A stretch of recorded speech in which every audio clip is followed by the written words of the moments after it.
Welcome back. All right, so pressure to win the Stanley Cup. Every year I do a power ranking of where I feel that teams are in terms of the pressure to win a Stanley Cup. Notable last year, I had Edmonton at number 1. I had Florida at 13th. Florida, of course, would win the rematch against Edmonton. The pressure was definitely on Edmonton. Is it still there? Well, we'll go ahead and we'll look at it. So this is 1 through 32, and obviously I'll be talking about it as we do 1 through 32 now. But of course, I do start with number 32. 32nd is San Jose. Last year, I had San Jose at 31st, only because with Columbus, at the time I recorded this, it was days after the passing of Johnny Gaudreau. And at that point, there was no pressure on the Columbus Blue Jackets. Now I feel like there is. Comparatively speaking, especially with San Jose. San Jose's pressure is only to make sure that the young kids are progressing well, that if Dickinson gets in the lineup, that he's truly ready, that you're not hurting his development, all this fun stuff. But San Jose, everything right now is about developing and building. It's not really about Stanley Cups, which is why at 31 at Chicago. So there really hasn't been much of a change. I had Anaheim at 30 last year. I had Chicago at 29. So Chicago technically drops behind both Columbus and Anaheim, but only because Anaheim's further along in the rebuild and Columbus has more pressure. The Chicago Blackhawks, young players, progression amongst those young players is of the utmost importance. Stanley Cups can be worried about at a later time. So these are still the two teams that I feel like have absolutely no pressure. 30th, and dropping from 12th last year. What a difference a year makes for Nashville. Yeah, Nashville, kind of a disastrous season this past year. And so Nashville, the expectations have dropped. Not only that, but over this summer, they have not really, tried to go all in to get back into the race or anything. They seem to be perfectly fine having some cap space and kind of waiting it out. It looks like they're in at least a retool. I would think a retool, considering the age of Stamkos and Marcia, so they're not really in a rebuilding stage at this point in time. But Nashville, there's no pressure on them when it comes to a Stanley Cup this season. 29th, another Western team, and it's Calgary. Now, last year I had Calgary at 28th, this year at 29th. So they drop a little bit. Calgary almost made the playoffs, but that's the thing. Even if Calgary's in the running for the playoffs this year, there's no pressure. We know Rasmus Andersson's going to get traded. We don't know when. We know it could be Vegas he gets traded to. We don't know what the return would look like if that ends up being the case. But for the Calgary Flames, they're in pretty good shape when it comes to going through this retool. It feels like it's more of a retool Craig Conroy's doing rather than a rebuild because they're not just selling everybody off. So there's still no Stanley Cup pressure, though, for Calgary. So, Eastern team, we need an Eastern team, don't we? And it's Buffalo. The Buffalo Sabres, last year I had them at 22. This year I've dropped them down to 28. I think it's just the sheer disappointment year after year after year. Is there pressure on them to make the playoffs? Sure. But this is year 15 if they don't make the playoffs again. And would it be surprise? No. Raise your hand if you'd be surprised. Can't see your hand. And I know I'd be very surprised if any hands actually went up for that one. But yeah, the Sabres, I don't see any pressure on them when it comes to a Stanley Cup. Just a playoff appearance, something for their fan base would be nice. Number 27, Philadelphia.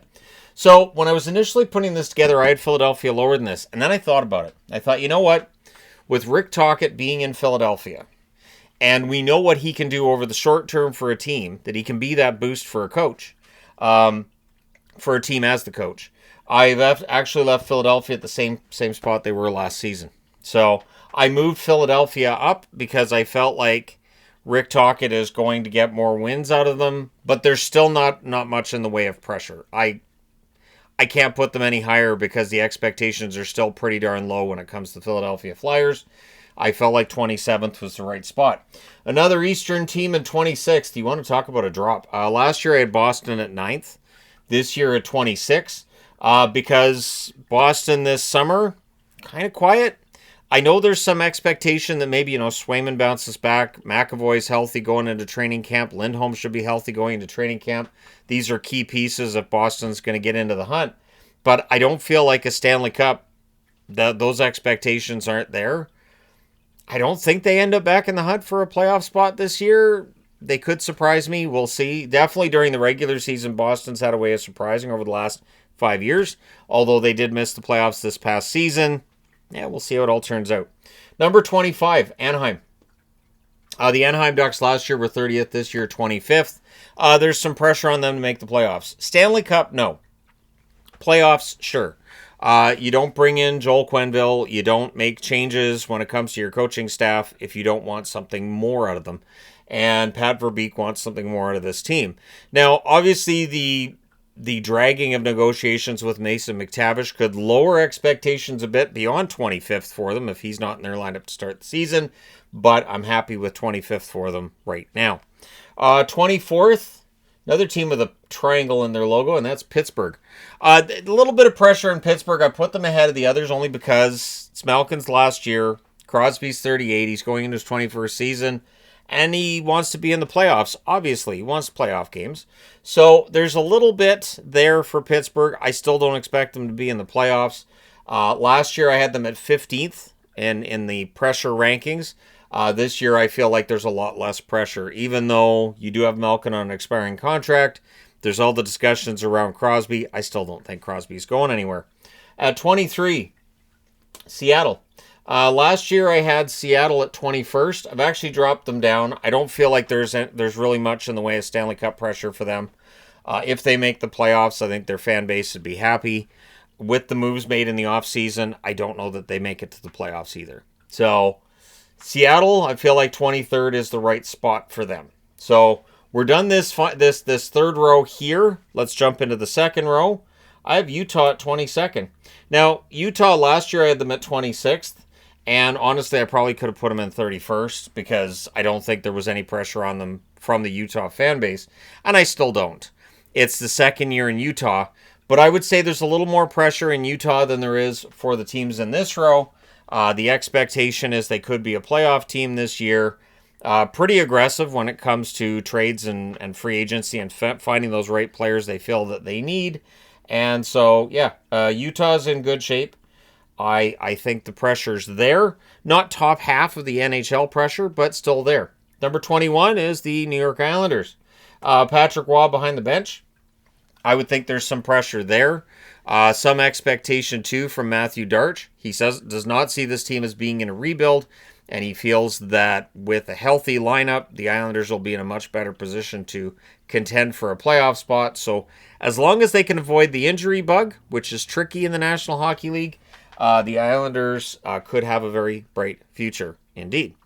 But that's the if, isn't it? That's the if. Number 20, Columbus. So for Columbus, not last on the list this year, moving them up to 20th, I think a playoff spot would be great. I don't know that there's a lot of Stanley Cup pressure. So we're still with teams here that I don't feel like there's any real pressure to win a Stanley Cup. Just I have to kind of grade it and say, well, this team a little bit more than that one, but doesn't necessarily mean that fans are expecting one or that there's a ton of actual external pressure. All right, had to pause and take care of whatever's bothering my throat. So Columbus, I feel like 20th is the right spot. Like I said, no external pressure on them. And yeah, the pressure really kicks in when you get to that top row. Which brings us to 19th, Detroit. I do feel like Detroit's got a little more pressure than Columbus. Columbus, there's a lot of understandable reasons why they've had their struggles. Detroit, there's a little less in terms of the understanding side of things, and a little more in terms of the expectation when it comes to the Detroit Red Wings. Detroit has been a really, really frustrating team to watch the last few years because they are so agonizingly close to being a playoff team. I think there's playoff pressure for them this year, but you'll notice they're at the same spot they were last year in terms of Stanley Cup pressure for me. Columbus moving up 12 spots. The Islanders actually drop 3 spots from where they were last year. Number 18, dropping from 7th, Vancouver. After the season, the horrible, just absolute joke of a season that the Canucks just had, playoffs would be nice. It'd be a nice turn, and the Canucks feel they'll get there. Canuck fans, for the record, seem to be a little bit on the optimistic side. I did see a poll where a little over 50% of the Canuck fans that were respondents to that poll felt they should be a playoff team this year. So we'll see if they get there. I don't think there's a lot of Stanley Cup pressure, but if they get there and if they lose quickly in the first round, I don't know how happy Canuck fans are going to be with that. And I think there's a little bit of pressure. There'll be more next season for Quinn Hughes because he'll be in the final year of his contract, and you wanna have a winning franchise to kind of entice him to stick around. Number 17, moving up 8 spots from last year, Montreal. The Montreal Canadiens, more pressure than last season because of last season. Still not enough pressure for me to say, well, clearly Montreal has that pressure. Notice 17th, that's in a league where 16 make the playoffs. So that means there's a team that did not make the playoffs that I feel like has more pressure to win a Stanley Cup this year than does Montreal. Montreal has all the pieces there that if they come together, for instance, that defense core, people are really excited about Montreal's defense. I think they're a couple of years away from being one of the best defense cores in the league, but who knows? Maybe it'll happen this year. It definitely felt like that rebuild was on a fast track this past season. Maybe they get there. Number 16, Minnesota. Last year I had Minnesota at 20th. I feel like 16th is the right spot for them this season. The Minnesota Wild, a team that just can't get out of the first round. And so the pressure to get out of the first round is there. I think there's some Stanley Cup pressure. Obviously, I have them a little bit higher than I did last year. But getting out of the first round would be a start. And making it to a conference final for the first time since 2003 would be huge. So we'll see how things go for Minnesota this coming season. Number 15, I got the LA Kings in 15th. Losing back-to-back. Right? 4 years in a row against Edmonton in the first round? Yeah. LA moves up from 17th to 15th. I had them at 17th last year because their off-season didn't look great. And then they had a really good season. So this is the thing. You can lose the off-season, win the off-season. And then the regular season just proves all of that speculation wrong. The LA Kings have some pressure, I guess maybe one more for Doughty and Kopitar, etc. But it's not that much because when you lose in the first round as often as the Kings have, I think that pressure drops a little bit. Number 14 is St. Louis. I debated about whether to have St. Louis ahead of LA. Fine. We'll put LA ahead of St. Louis. See, now it's not going to fit, is it? Almost does. See, because I measured this out with all the logos on the board. There we go. All right, so St. Louis I'll put below LA. Does that work for St. Louis fans? Fine. St. Louis has a lot of good young players. Yeah, Binnington in net. Obviously, he's going to go over and play in the Olympics. That could be a big boost.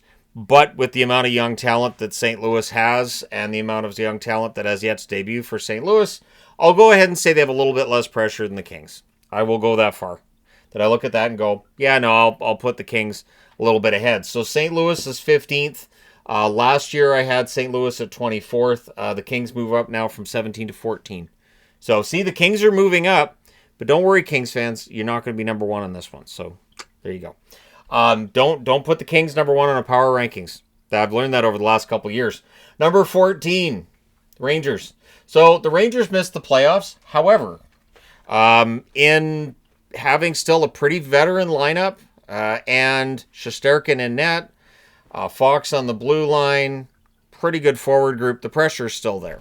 I think the New York Rangers still have pressure to perform, and I would expect to see the Rangers back above the playoff line this season. Maybe at the expense of Montreal, maybe not.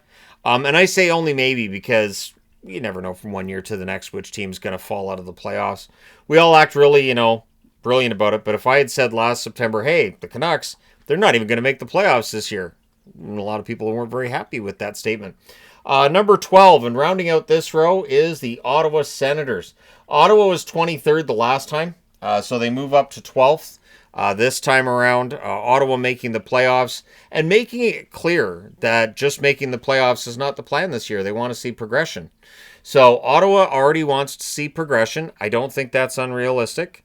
There are teams that it takes a while for them to show that progression in the playoffs, and sometimes no.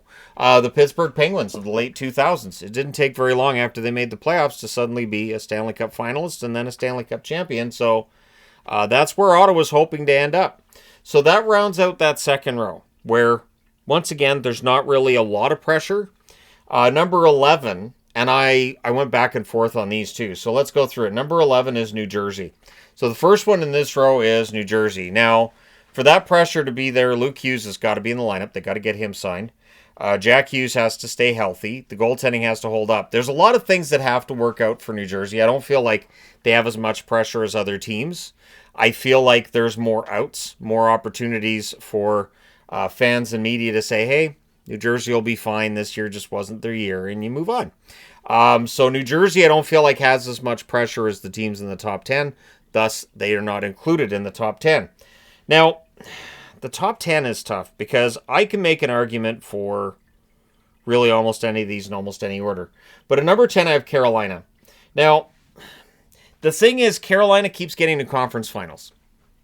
I'm not sure how much pressure there is for them to win a Stanley Cup this season.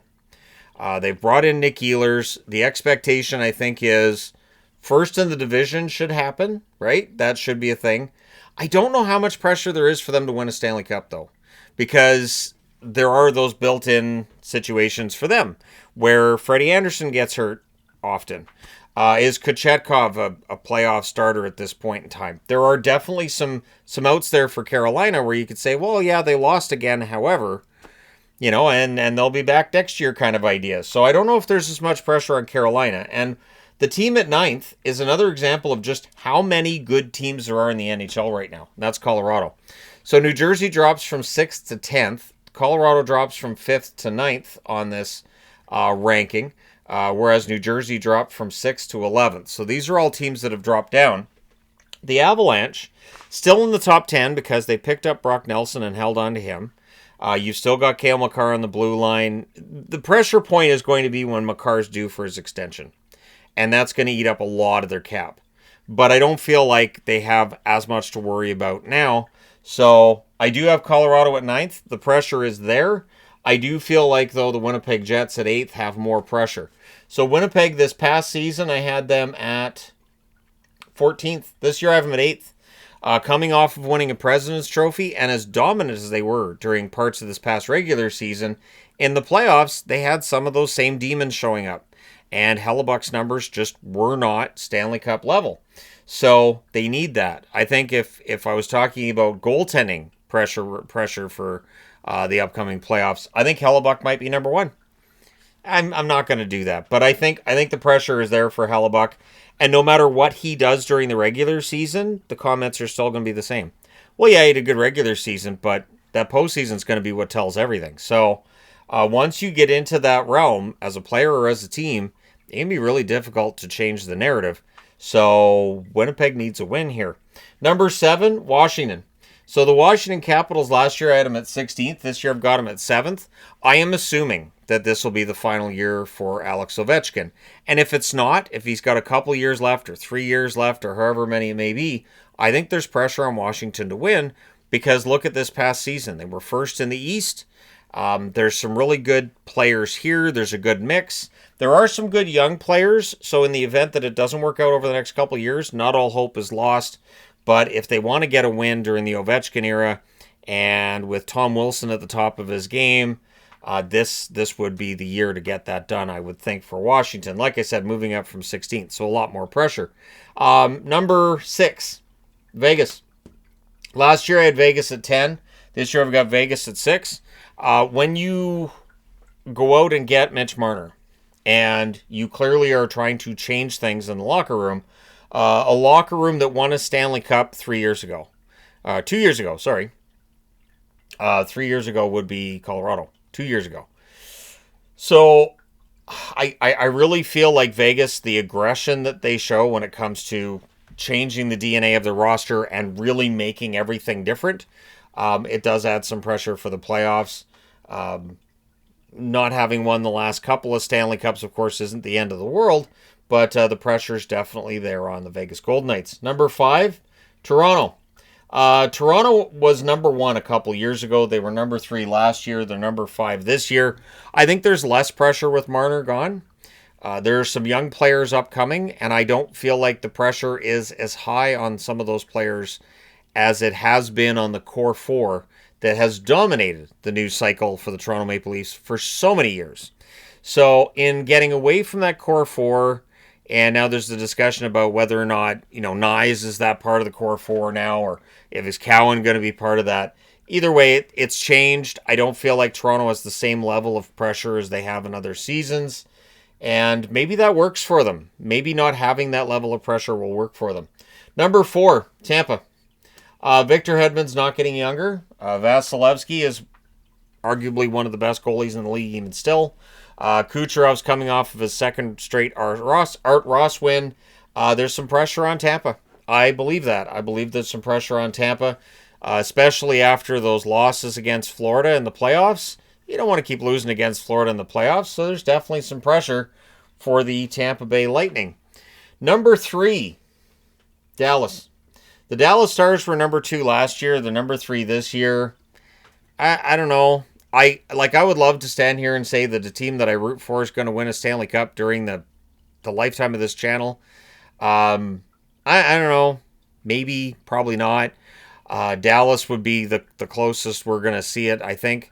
But they have to get through the conference final. They have to. Otter's got to be better in the conference final. What do you mean I'm fired? But yeah, so Dallas definitely has something to prove this season, and there's definitely still a lot of pressure there. So number 2 on the list is Florida. I feel like the Florida Panthers, last year I had them at 13, this year it's at 2. Because they've won back-to-back Stanley Cups, they won 3 in a row, and they kept everybody.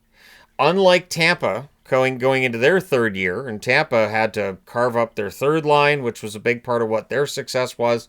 Same as for Florida, Tampa wasn't able to keep their third line together, and it hurt them. Florida's been able to keep virtually everybody. So for the Florida Panthers, there's a lot of pressure. If it doesn't work, now you've got all these guys on long-term contracts, and then if it doesn't work this coming spring, then the conversation changes to, okay, so what does their window look like? Can they win it the following season? And then things can turn the other way quickly. But I do feel like Florida, number 2. I think it'd be great if we had a 3-time Stanley Cup champion, like 3 in a row, just for the storyline that would create, and just how many videos I could do during the summer if that were the case. And talk about various dynasties, of which Florida would become one. So the Florida Panthers have a chance to do something special this year. I do feel like the pressure is still on them to do it. However, Edmonton's number 1. McDavid's in his final year of his contract, and there's confidence that he's going to re-sign in Edmonton. I don't see any reason to think that he won't, but a Stanley Cup would definitely help. The Edmonton Oilers, if McDavid stays, his asking price is going to be understandably high. McDavid's one of those guys who could just say, I want league maximum, and the team dealing with him would kind of have to say, all right, how do you argue him down? How? Like, you can have the argument of, well, we've got to make sure we have a good team behind you, and a player would be right in saying, look, I know what I think I'm worth, and this is what I think I'm worth. So we'll see how it all turns out, but I do feel like the Edmonton Oilers have the most pressure, and it's the second straight year that I've said that of the Edmonton Oilers. The pressure is immense. I do think that's part of the reason why they get off to slow starts. They're just one of those teams. They don't get up as easily for those games in October. And it's not the end of the world that a team can't get up for those games in October. It's the games in April that you're worried about. That if the first round of the playoffs, the team's play drops off precipitously, that could be a bit of a problem. So, Edmonton, the winners this time around in terms of the team I feel has the most pressure to win a Stanley Cup. But I'd be interested to know your thoughts. Let me know your thoughts in the comment section below as always. Hit like and subscribe in the event you may not have done so already. Thank you guys so much for all your support. I will talk to you again soon.